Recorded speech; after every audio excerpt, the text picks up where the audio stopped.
Start. तो ये हमारा पी नॉट है, which is limit a to b f of x d is equal to limit a to b f of t d t. इसमें हमारे पास जो function x है वो फंक्शन टी में रिप्लेस हो चुका है, एज सिंपल एज दैट। फिर हमारे पास पी वन है limit a to b which is f of x d is equal to limit b to a minus f of x d x. यानी हमारे इसमें लिमिट में हमारा लिमिट इंटरचेंज होगी तो माइनस साइन होगी। Basically we can say that ये integration का इन्वर्स हो गया। फिर P2 यानी limit a to b f of dx is equal to limit a to c f of x dx plus limit c to b f of x dx। एक तरह से stepping process है, result same आएगा, बस हमने इसको बीच में रोक के हमने शुरू कर दिया एक स्टेपिंग प्रोसेस टाइप का, जैसे 15 सोर्स से रुक के नहीं लिमिट सी जो सी पॉइंट जो है ना वो ए और बी के बीच में लाई करता है।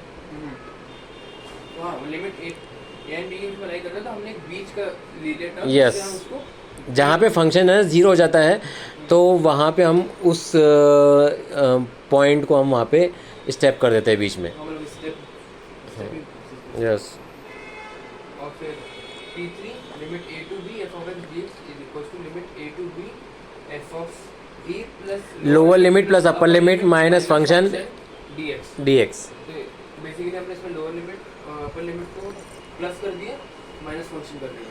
और इसका ये है P4 सेम एज दिस, बस में हमारा लिमिट 0 टू a यानी f of x dx equals to limit 0 to a f a minus x, यानी मतलब अपर लिमिट माइनस फंक्शन। और हमारा ये एक्सेप्शन केस है जिसमें अगर हमारा लिमिट a टू a है, integral of f of x is equal to 0 ही रहेगा।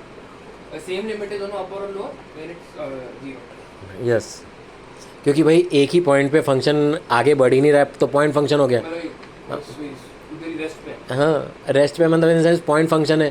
फंक्शन मतलब क्या होता है कि एक लोकस ऑफ ऑल पॉइंट्स, कुछ एक पर्टिकुलर डेफिनेशन होता है। जैसे स्ट्रेट लाइन का क्या है, besides locus of a point sitting beside each other. या फिर सर्कल का डेफिनेशन क्या होता है, locus of all points having are equidistance from a fix point call centre. तो वो लोकस है, लेकिन अभी यहाँ पे ए से ए में क्या हो रहा है, सिर्फ एक ही पॉइंट है, एक ही पॉइंट है, लिमिट भी ए से ए ही है, लिमिट सब कुछ एक ही पॉइंट तो हाँ तो 0। First of 5 out of 7। और यहाँ पे क्या होगा, दूसरा वे क्या अंडरस्टैंडिंग करने का कि अपर लिमिट अगर तुम पुट करते हो f of a minus f of a is equal to 0, तो upper limit minus lower limit is equal to 0, 0 ही आएगा आंसर। हाँ बस।